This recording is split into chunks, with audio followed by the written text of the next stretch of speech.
welcome everyone to the Adversity to Advantage podcast. Today I'm so excited and privileged. We've been trying to arrange this for a really long time, but finally our stars have aligned. I've got Gosia Gorna with me today. She is an international speaker, a transformational coach, and I've been to some of her talks. I know how transformational they can be, and a best-selling author of the book, The Expansion Game. Thank you so much for being with us, Gosia. There it is, yay! Fill in the blanks for our listeners. Tell us a bit about the book and about what you're doing at the moment within your life and your work. Oh, what am I doing? I'm doing a lot. Now, but first of all, let me introduce you to my beautiful purple baby. I've published this book last year, and it's called The Expansion Game, a powerful method to transform your fear into brilliance. So it's all about transforming pain, challenges, and fear into something amazing. And in fact, my intention is that whoever reads this book, they will take the biggest fear that they have and they turn it into success. So fear is okay, is what you're saying. It's like learning to do something with it. Yes, and I have to say that it's not any kind of fear. I particularly work with fears which are expansive fears like not being good enough, fear of failure, fear of being judged, criticized, fear of going to the next level. Yeah, next stage, like you going from podcast to video. Audio to video, yes, exactly. Exactly, being more visible. So those are the fears which I love working with. I don't particularly claim that this technique can help people with, let's say, like really, really, really powerful fears, which are more like based in trauma or panic attacks. Then we need different types of support. But fears that we all have every single day, every single one of us, fear of not being good enough, fear of failure, fear of being judged. Those fears, I definitely think we need to learn from, and we need to know how to play with them. So then we become who we really meant to be rather than hiding. So that's why I wrote the book. Actually, the story of why I wrote the book, maybe I can tell you later, but this is my intention for now. And as you said, I'm a transformational coach. Now, what does that mean? I actually help people to transform into what they are meant to be, really. You know, like we all come here with a specific gift, talent, a job that we need to sort of do on this planet. And sometimes we hide, we procrastinate, we avoid things. But I'm actually here to help people to do it confidently and shine brightly. So essentially, I mostly work with change makers, leaders, and coaches, writers, speakers, charity, miracle makers, right? So people who are already having some kind of impact in the world, and some right. of their fears are maybe making them hit the glass ceiling or not go as far as they possibly could. Absolutely. And sometimes some of my clients, they've been employed for years, but deep inside, they really want to do something else, and they don't feel satisfied. So they basically frustrated because they're not fulfilling the gifts and talents. So those are my favorite people that I work with. But how do I work with them? I work one-to-one. I run courses. And my most favorite way of working with people is masterclasses, where I bring few people together. So let's say 6 to 10 change makers in one room. And there is additionally to my techniques and my knowledge and my skills, then there is the power of the group. The transformational effect of people coming together in the same room is just mind-blowing. So I travel around England and abroad. And in fact, I get invited to different places. And I arrive, we do a powerful day of expansion work, and then I go somewhere else. So I'm combining work and traveling as I always wanted. So amazing. And I say this remembering the first time I saw you speak at one of the Aspire events a few years ago, and just your energy within the space holding that massive group, and that was hundreds of people, as well as your energy in holding the one-to-one conversations afterwards. Really, I could see the intention that you really want that person to find their best self. and to find the thing that's going to make them shine. Like that just kind of comes through your pores and your body and how you show up as a person. And I admire that so much about you. And you do actually exactly the same. Oh, thank you. That's what I admire about you too. I appreciate that. Ooh, so we're going to get all gushy here and just admire each other for a while. I appreciate it. But what's really interesting to me, and the reason for the podcast, I guess, is because there's steps that have happened within our lives that have brought us to this place where we can bring this energy to people. I know that 12 years ago, this was not the energy that I was bringing to groups or to individuals. I was very self-focused. I was quite depressed. It felt like the world was against me, that I would never, ever, like, I didn't even quite know what the dream was. I had little seeds of it, but I certainly didn't think I'd be able to live the life that I'm living at the moment, which is working for myself and doing so many different exciting kind of projects. And I know you've got a story as well that's led you to this point of success.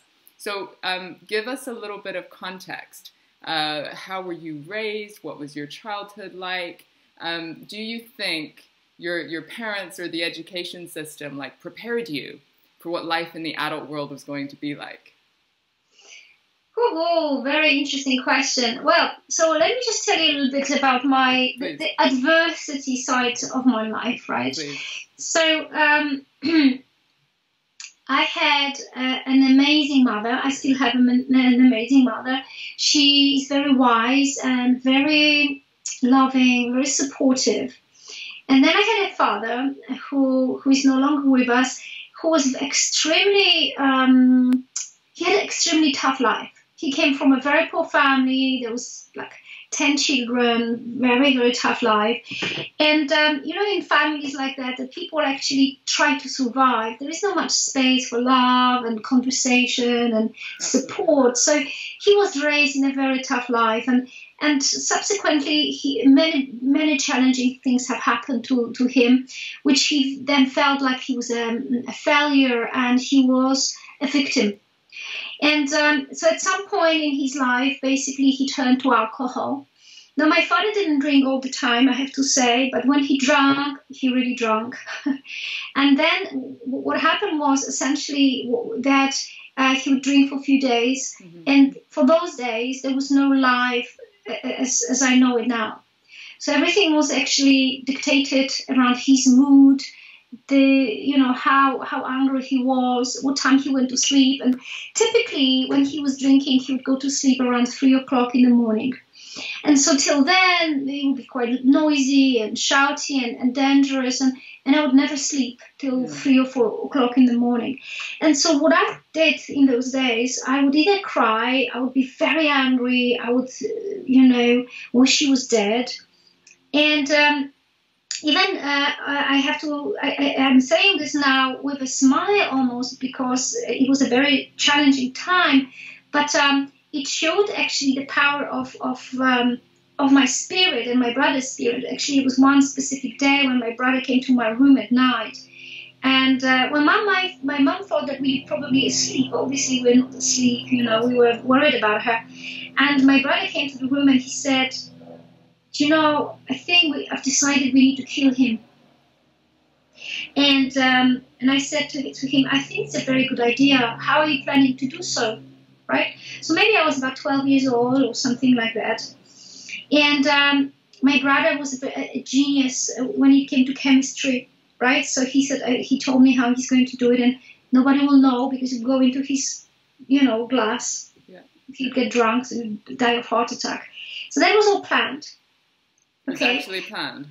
Yeah, there was a sort of like a very strong intention, and finally I had a sort of feeling of relief. There is some sort of solution to our situation. Because you would feel quite helpless as a child. Yeah, but a lot of it was mostly to do with me worrying about my mom. Mm-hmm. And not being able to have a normal life. And I remember being quite depressed and irritable, and he wasn't always like that, by the way, because he also had a great sense of humor, and he worked hard, and he was quite a fun man when at times, but when it was bad, it was really bad. Sure. And so finally my brother then was involved in solidarity movement. He was publishing illegal material, and he went to prison.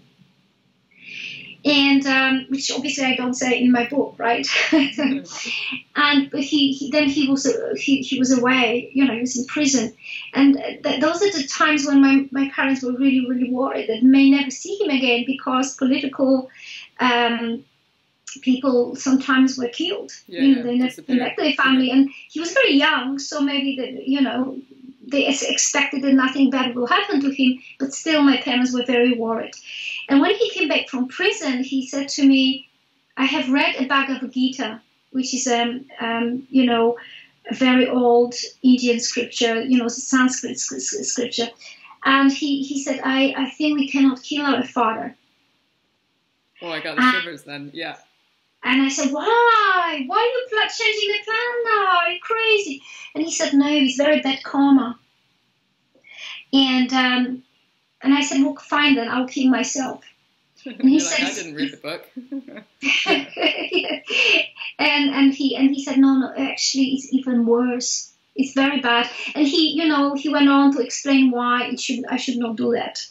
And so finally, he convinced me that I cannot kill him, I cannot kill myself. I said, so what do I do? And he says, I don't know yet. He said, I need to find out, but I think it would be best to forgive him and move on. Whoa, that's a big shift, though. Yes, and so that was also the age when he came back that he suggested that we turn into, become vegetarian. We become vegetarians, vegans, and so there's a lot of changes around the time when I was 13. I learned how to meditate, and I started having very strong intuitive information. And when my father was drunk now, instead of wishing that he was dead, I would go sit outside in a garden or on the doorstep, and I would write. And I remember in those days, I almost felt like some energy was flowing through me, almost like I was channeling, right? Yeah. So I was asking questions and answers were coming through me. Like, don't worry, you will live abroad, you will speak English. So all those sort of predictive things started coming into my mind, which most of have actually happened. Amazing. And so those are the beginning of my life. But you see, I later on discovered and I realized that if it wasn't for my father, I would have never chosen the path I've chosen. And I really wanted to understand, why would someone be so cruel, so angry, so furious? My father had those huge outbursts of anger where he couldn't find something on the shelf, and he would break the shelf. You just completely go into total destruction.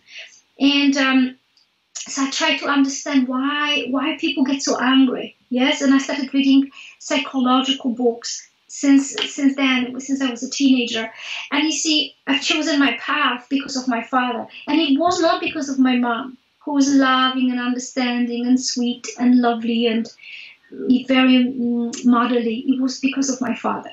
Yeah. Which is, I want to pause you because that's really a profound thing to say, because the idea for many people is that if you have that loving, kind, supportive, sort of perfect home in that sense, that is the best sort of foundation for living to your full potential, which I don't believe with the hundreds of conversations that I've been having. And what you're saying is that it was actually the adversity that you experienced at home that forced you to be resourceful or to almost think in a different way about who you could be to solve a problem in the world or create some kind of impact. Is that something like that? Yes, in fact, as you know, I work mostly with change makers and very impactful people, and I would say 99% of them had very difficult lives.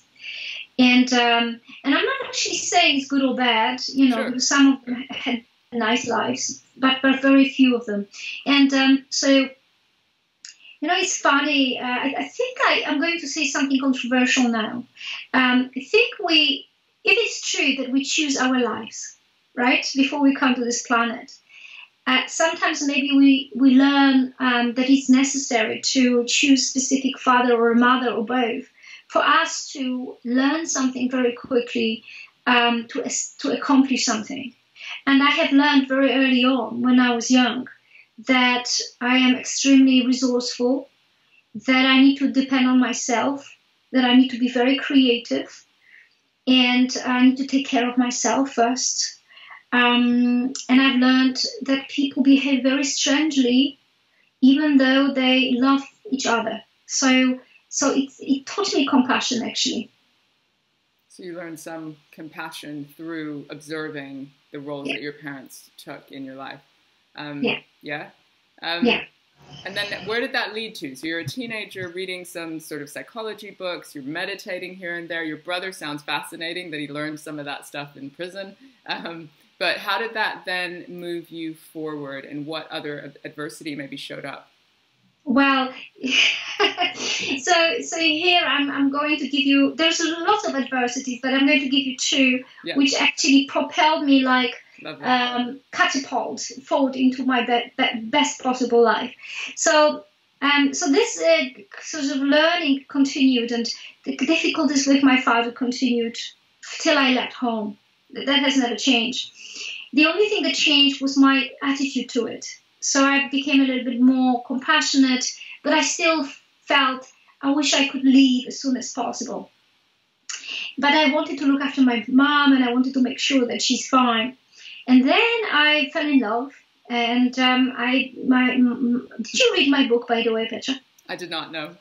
Yeah, so some of it is there, not all of it. Yeah. So then I fell in love, and this young man, he was everything I've ever always wanted. He was the ideal kind of man I could ask for. He was very handsome, he was very intelligent, very sensitive, very spiritual, very handsome, absolutely amazing man. Yeah. And then we went on holiday together in the summer, and we were together for a few years. So even though I met him when I was about 17, and then roughly when I was about maybe 20 or something, we went on a holiday. And while we were there, it was one of those new age sort of places, lots of people singing, dancing, playing guitar, you know.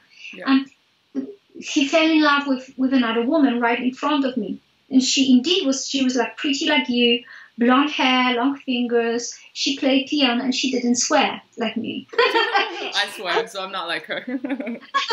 Oh my goodness. And that was heartbreaking for me. But I thought to myself, you know, then when I was that age, I was thinking to myself, I'm not surprised. She's such a different person to me, and she was so feminine. And I played football, and I was more like a man than a woman in some ways. So I understood that it's understandable. He fell in love with her. So I was already compassionate about that. But then you can hold two emotions at once, right? So you can feel compassionate. And fucked off. Yes, I was very angry. I was very hurt. But I was quite compassionate and quite understanding. I was thinking to myself, well, if I was a man, I would fall in love with her too. You know, she was very pretty. And anyway, so what happened was then we left, and he told me, oh, it's just a summer sort of infatuation, nothing special. And we went back to our normal life. And so that was summer. And then sometime around January or something, I discovered that he had a relationship with her all along. And every time I thought he was going to work or on a trip, he was actually going to see her. And I found the letter that she sent to him, or when are you going to tell her? And, you know, and I was devastated. And I remember my life collapsed because we've planned our life together. We chose the name of our child. Yeah. We were going to get married, and I was totally and absolutely in love with him. And other than that, everything was just perfect, right? So we didn't live together. We kept on seeing each other regularly, but I didn't know he was a compulsive liar.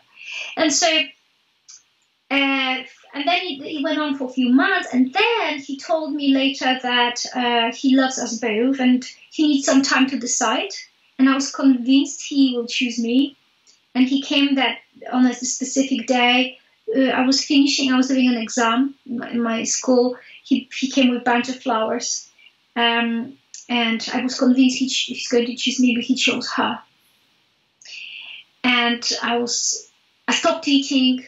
I couldn't sleep. And I became so thin, which was actually quite great because I was a little bit overweight.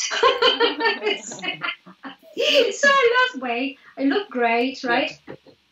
And then I turned into affirmations. Immediately, I started reading how to boost your confidence as a woman. And I remember I was recording those affirmations for myself, and I was listening to them on a Walkman, on those tapes. Yeah. I was walking around. It was more than 20 years ago.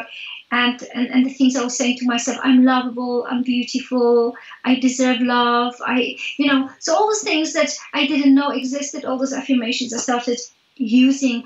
And even though I was heartbroken, I started slowly feeling like I am actually okay. I'm not too ugly. I'm not too fat. So I started accepting myself as a woman. So that was, and men immediately reacted. It was just almost instantaneous. And I was thinking, holy shit, how is that so quick? I didn't change my clothes. I didn't change anything, just started thinking differently. And I started feeling better. And then I left and I came to England. Okay. So was that the catapult, that it just put you into a whole different place? Yeah. Petra, I still, till this day, I feel so grateful to him. Because if it wasn't for him, I wouldn't have had the life that I have right now. I feel so grateful every single day that I live where I am. I do the job I do. And coming to England had opened completely new doors to me, new opportunities and people and resources and things that I would have never experienced in Poland if I've stayed there. And so that was the second catapult. Yeah. Yeah. And I'm just remembering what you said, your controversial statement of if we choose the life that we have, did we choose all of these sort of aspects in order to train us up quickly, in order to create the impact that we want? And while I sort of agree, there's a part of me that goes, yes, that feels true. And it feels like all the stuff that's happened in my life has gotten me to this point. But at the same time, I'm like, why would anyone choose to be raised in a religious cult? Why would anyone choose to have alcohol addiction? Because that's some of my sort of adversity and experience. Why would my kids choose to be my children when it was with them? Like, they were part of my catalyst, right? When it was with them that I was at the worst point in my life. And that's an experience that's now affecting them, But at the same time, I have this amazing trust now, because I've seen the process that I've been through, that they also are building their character, their resourcefulness, the things that and it's a really different way to parent. Because it's less like, oh no, let me protect them from everything and show them that I love them in such a almost controlling way. Yes. In order to not repeat a pattern, right? And actually allow them to flourish within the life that they may have chosen for themselves, right? My goodness. And do you know a gentleman by the name of John DiMartini? I'm not sure. Yeah, so that was a very powerful experience for me to meet him and go on his course. It's called the Breakthrough Experience. And basically, he can take anybody from any background with the biggest possible pain. Being raped, losing a child, losing a relationship, losing a family member, being beaten up, all sorts of real big, incredible things. And he basically takes you through an exercise where you turn it into your biggest blessing. Okay, so I have done this with my father already before I went to John's course. But he takes people through all sorts of different things, and some of them are very controversial. And what basically he's proving is that everybody, to grow, they need some challenge and some support. Yes. If there's too much support, you don't build muscles. Like if you never exercise, you can almost have no energy to walk, right? Like if you only lay on the bed, right? Yeah. You wouldn't be able to walk. No. So you need a lot of challenge, and effort to grow in life. But also you need some support in those challenges. Absolutely. To relax and to be peaceful and to know you're safe. And he also talks about it in relationships, that if someone is too sweet, too lovely, like a mother, she's too sweet, too lovely, too gentle, too fantastic, the child doesn't have enough, gumption to stand up for themselves. And so there needs to be someone to balance it out. And if it's not a father, it needs to be a grandfather, grandmother, or a teacher. Someone who will come and challenge them. But very interesting. Yeah, it's the balance that's the most useful for the most resilient individuals. When all of that happened, and your ex sort of chose the other woman, and you had this period of sort of being down, and then you went into this affirmations thing. I'm just like, what was that middle bit where you're completely destroyed? Did you ask anyone for help, or was this always an internal process of like reading a book and just sort of knowing that you needed to build your confidence in some way?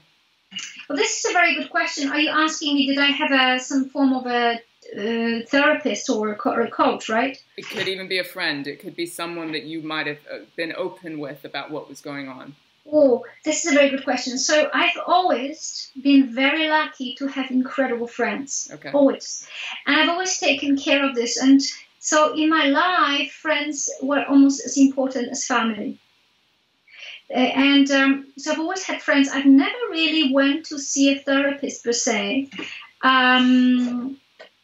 But I have had a lot of support. I've been to many courses. I've read many books. And so I've immediately started working on myself almost as soon as I arrived to this country. So I was surrounded by very wise people. So I spend more time and money than anybody I know on personal development, right? So I've constantly gone from one course to another, and I trained myself to be able to help other people. But in many of those courses, in order to help other people, you have to work on yourself. Oh my God, they don't tell you that at the beginning though, do they? It's just like, I want to be a coach. And then you cry for 5 weekends or something because it's so intense. Correct. So in all of those courses, I've had to spend hours and hours and hours on being coached and transformed. So along the way, just having that awareness and looking for ways to develop yourself, you've learned the tools, which is kind of one of the best ways. I guess often what I hear on the podcast is when people have their rock bottom moments or crashes, they're quite ashamed of how they feel or of what's happened to them. So they kind of isolate and take a step back and don't want to talk about it or tell anyone until they're kind of through it. But it sort of seems that means they stay in that maybe low place a lot longer than they needed to. But it sounds like with your friends, maybe you were able to avoid some of that. Do you know, it's actually quite interesting. There's two things that I want to say. I tend to do the same. Right. When I'm really, really in the dumps and it's very, very challenging, I tend to go inside and meditate and walk and pray. And I tend to not immediately go and ask for help, but quite soon. Yeah.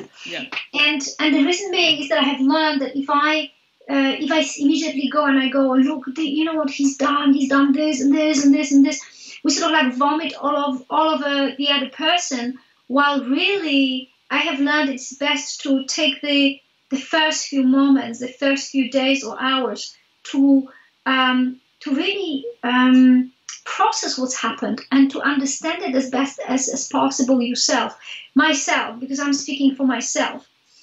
And then when I make some sort of sense, I go and I speak to my friends. Not always, because if something really, really, really shocking happens, like calling, did you know what he's done? I can't believe this. Yeah. So of course, being female. But I think it's very important to have a system for transmuting and transforming some challenging situations without giving the responsibility to other people to sort it out and make it better to us, or to try to escape from the pain. That, yes. Yeah. You know what I'm talking about, I know right? Exactly what you're talking about, yes. So trusting in your own resourcefulness and your own knowledge, and that the answer of the next step will come in some way. I really like this because it's showing the difference between taking some quiet time to reflect and understand and hiding away because of shame. Yes. It feels like it's two different things. Completely. So I don't think I've ever been ashamed of where I was particularly, but I definitely took steps back to think about it and to feel into it and to do something with it. first, but often friends have had a very important part to play in all of that. And I also wanted to add to my whole story of problems in this country, because you said what happened next, and so because it wasn't like I've landed in UK, it was all very pink and lovely and great. In fact, I want to share with you one last story which was very traumatic for me. And so in a very short period of time, I've experienced a lot of challenges, one after another. So when I came to England, I decided to come here only for 3 months. So I knew that I can go and study English, but I also knew that I needed to quickly find some work to pay for my bills and for everything. So I had very little money. I don't even remember how much money I had, but it was probably around like £100. Right. Oh my goodness. In those days, it was a little bit more than now, but still was not a lot. Not a lot, no. And I stayed for the first week or so with a friend of mine from Poland, who was very sweet and lovely, and she had a boyfriend who wasn't so sweet. And when she went to work one day, and we hang out together, and we spoke, and he was pretty okay. And one day he said to me, "Listen, you've been here long enough, and you're pretty nice. Why don't we have some sex?" And I said, "Whoa, I don't feel like it today." Yeah. If you don't mind. He said she doesn't need to find out. And I said, well, That's still a very awkward position to be in, though, when you're kind of staying as a guest with them. It's the only place you've got, and he's, oh my goodness, okay. But I was looking for jobs constantly, but it wasn't very easy for me to find it. And my English wasn't great. You know, I didn't have many skills, and I was quite young and quite unexperienced. But the point is, the reason why I'm sharing this with you is that night when she came from work, she was a waitress. She came home and she said to me, "I'm so sorry. He asked me for you to leave. You have to leave now." And they lived in Brixton, near Brixton, in the middle of the night. Can you imagine leaving? Yeah. Young girl, you know, on her own in Brixton. So I basically asked her, could I just stay till the morning and then I will be fine, I'll leave. I had no plan, no money, nowhere to go, you know.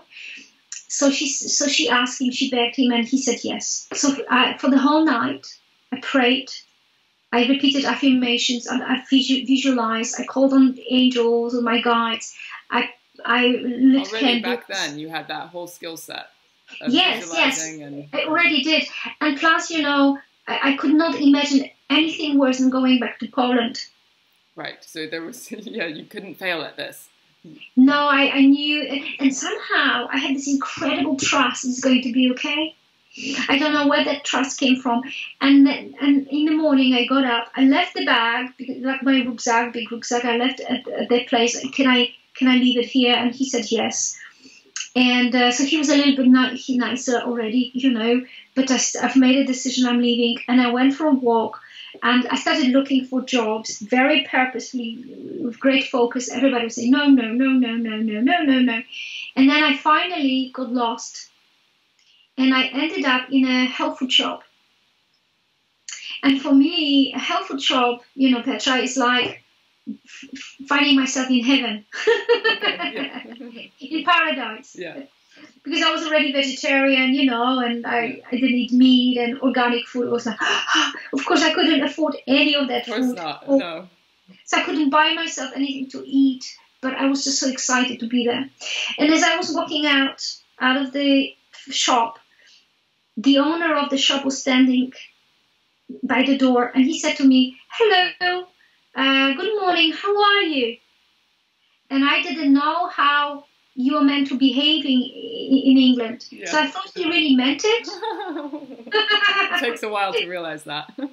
I still didn't learn it after so many years. Yes. And he said, "How are you?" And I said to him, "I'm not very well." And he got quite shocked. Yeah. And he said, "Why not?" And I said to him, so I was authentic and real. Yeah.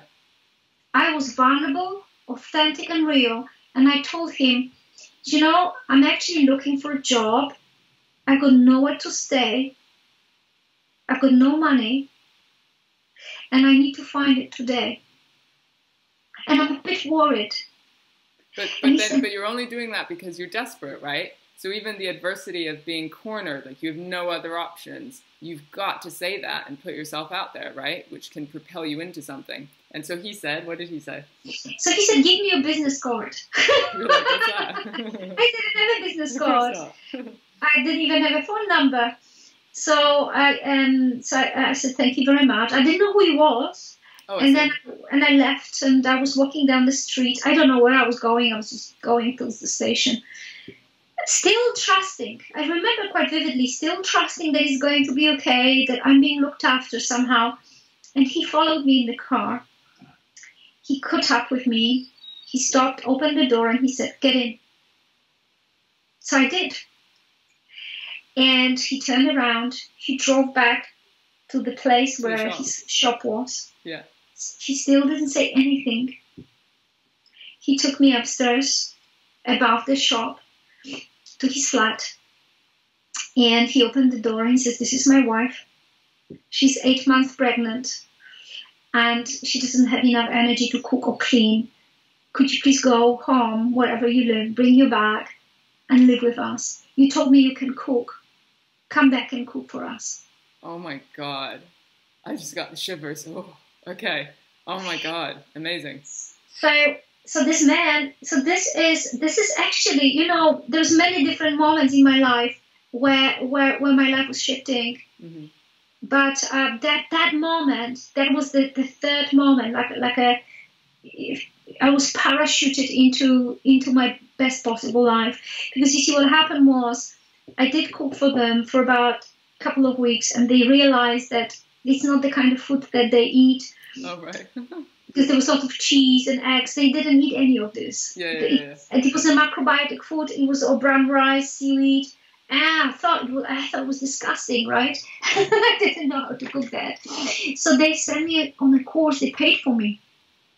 So, and then after she gave birth to her child, the child will be now over 20 actually, they left to Devon and they sold the shop.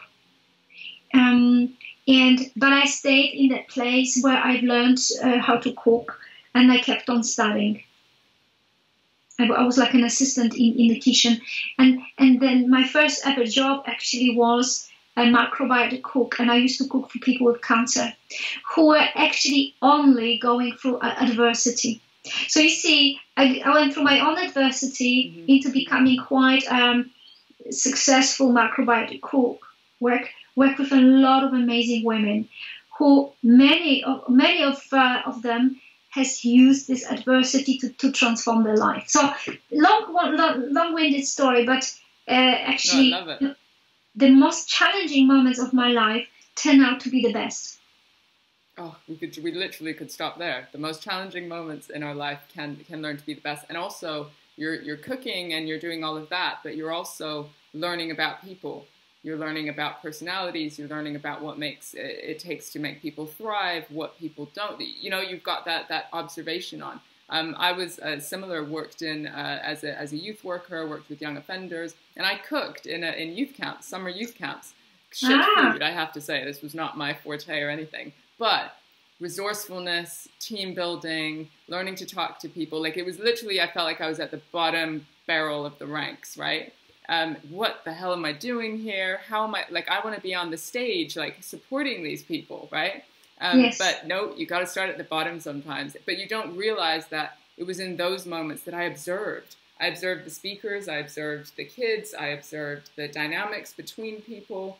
And it was those things that kind of propelled me. And the kids would help me peel potatoes or whatever. And so you got this wonderful little setup to really know their stories with no agenda whatsoever, to understand who they are, why they are the way that they are, where do they want to get to. And as much as I resented and wanted to hate my past as far as being raised in a religious cult, I also can now appreciate that those were the times that I learned to observe cultures, people, dynamics, like all of the stuff that has now given me skills in doing therapy, coaching, training, speaking in corporates, all that sort of thing. But when you're in it, you just don't see that the dots are going to connect. So how do you think people can cultivate that trust? So that trust that I don't understand it now, but something's going to, come of this. How do people do it? Well, this is a very good question. Actually, the first step is to presuppose straight away, okay, that wherever you are right now, it's a good place to be. And you can tell yourself that and just begin to you feel it and know it. Assume, if you just basically assume and you say, it feels like shit, I feel like killing this person, so painful, but at this very moment, it's exactly where I need to be. But I may need to change it in about 5 minutes. I may need to divorce this person. I may need to escape the calls because he doesn't feel comfortable, doesn't feel like I want to spend here for much longer. But in this very moment, it's okay. And I've come here for a reason. And so the things that I would do is that, when I was sitting on this in the garden looking at the stars and feeling really sad that my father is still sort of in the middle of the night not allowing me to sleep, or my mom. Yeah. I remember I had a notebook and I was writing, I hate this. This is unacceptable. It's fucking shit. Sorry for swearing. Okay. I don't want this like this anymore. And I kept on writing all my pain and all my anger. So it was basically like therapy for me. Yeah. But then I kept on asking myself, if I had a magic wand, what would I change? Right? So then I started writing my intentions. Yeah. And where would I want to be 5 years from now? Where would I want to be 10, 20, 30 years from now? And I kept on visualizing the kind of life that I want. And it definitely wasn't the life where I was or even the country where I was. I kept on seeing myself here, where I'm right now. So I don't know if it was my intention or my looking into the future intuitively, but I definitely kept on seeing pictures of where I'm right now. And so going from writing down the pain that you have, which is a very therapeutic activity, to then moving into your intention. What would I prefer to create here? If I had enough power, if I had enough influence, what would I prefer to create here, right? So what do I want rather than what do I not want? That's right. That's right. And, the pain of being in a situation that you don't want beautifully shows you where you need to go next, right? But instead of fighting it and hating it and being very, very angry with the people around you or even with yourself, I think having a little bit of compassion and suspicion that maybe there is something useful in it or a lesson. Yes? Curiosity. Yeah. Yes. And so asking yourself a question like, if there was a lesson in this for me, what could it be? If I was actually learning from it, in what ways would I be learning and growing and expanding, So I have learned in those days that the biggest power lies in the questions you're asking yourself when you're in the midst of drama. So for instance, if someone is really mistreated by their partner, let's say, and one is asking himself, what's wrong with me? There is this sort of spiral taking you down to hell. Because there's so many things wrong. Well, right. And you're just focusing the lens on what's wrong with you. Yeah, you're not going to feel great after that. Or you ask, what have I done wrong? Why me? Okay, so they're all questions that are taking us one way, which is to being a victim, powerless, angry, and I don't know what else. And then there is another direction that one could actually go. It's like, okay, I'm in this situation. How can I use it to my greatest advantage? Exactly. Right? Yeah. But asking yourself that when you're in it, even if you don't know the answer, but just the question can help you view it in a different way or be open to the answer when it arrives. Correct. And so the power lies in the questions you're asking yourself every single moment, particularly in those moments of difficulties. And, and I know when you are in the middle of drama and pain and your brain doesn't work properly, that's when you need a friend or a coach or a therapist, ideally a friend who is very wise, and comes and shakes you out of the trance that you may be in. Because I've been in situations, I tell you, where I was entranced by my pain. Of course. There's a weird sort of comfort in just sitting in it for a while and feeling, poor me, and if you were in this situation, you would feel like this, and it's so bad, and there's a weird sort of like, oh, yeah. And I tell you about one of those moments because I just remembered it so vividly. This is a bit personal, but something happened in my family, and my brother did something which was very dangerous for my whole family. And I received a message from my mom about what happened, and when I heard this, I was so upset because I couldn't help her. I was in so many miles away. I couldn't help her financially, and she was in great danger. So I kept on repeating out loud, why did he do this? He shouldn't have done it. He shouldn't have done it. And I kept on repeating, thinking my brother, he shouldn't have done it. He shouldn't have done it. He should have done it. And then my boyfriend, my ex-boyfriend, I think he even physically put me against the wall, and he shaken me like this, or even like gently, hit me. Yeah. And he said, "Stop it." And I got a bit shocked. Yeah. So I was crying and shouting and screaming, he shouldn't have done it, he shouldn't have done it. And he said, "Stop it. Maybe he should have done it.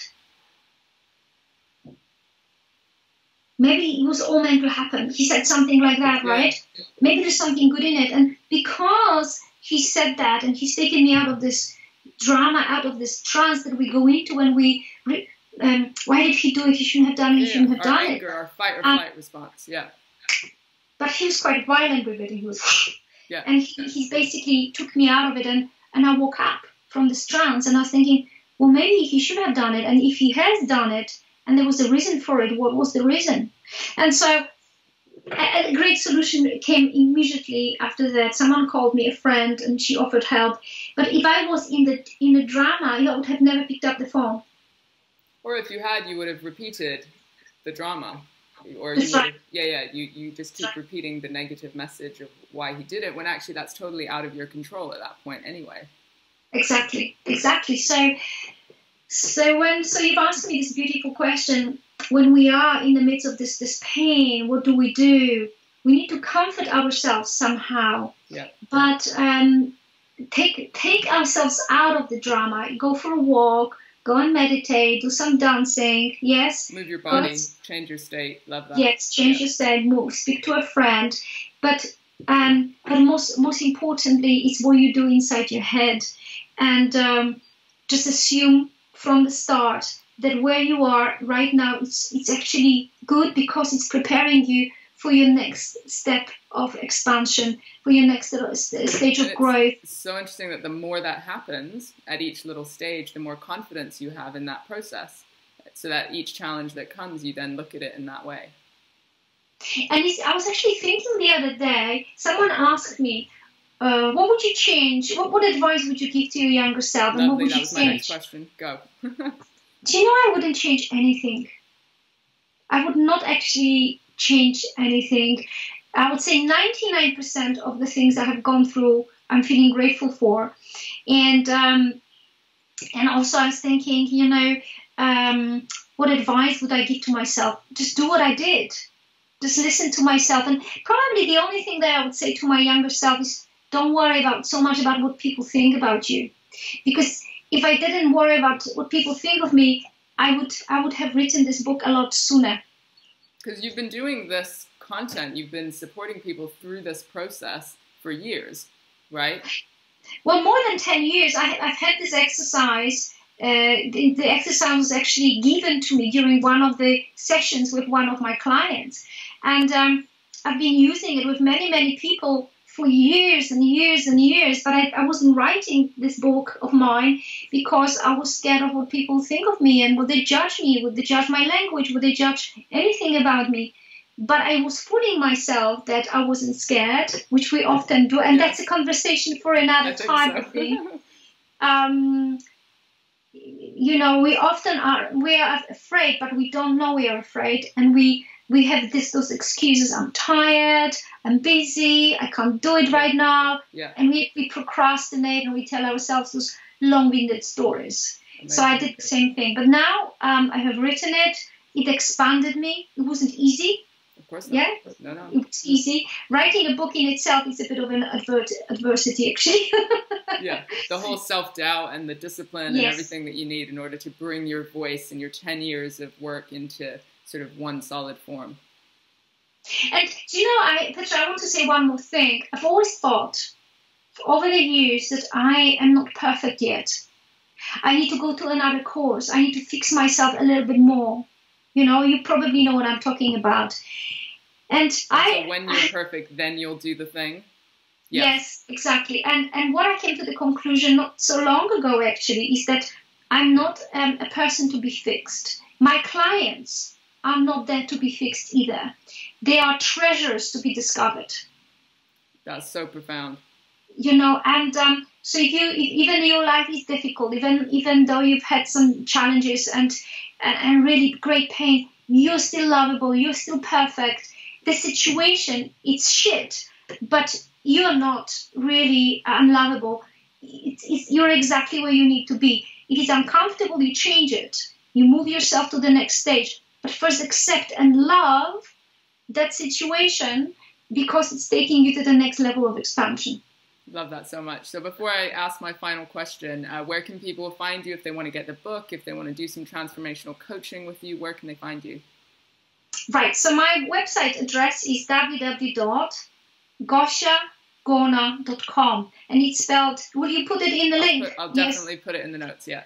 Yeah. So it's Gosia GOSIAGORNA.com. You can buy the book there. Lovely. You can also listen to some of my recorded videos on YouTube. If you put my name, you will find this. I can also send you a link. And also I have a group on a YouTube, on a Facebook called the Expansion Tribe, where I regularly do free webinars. Okay. So for people who read the book but they want to understand and work with me personally, it's free. Then you can also find me there.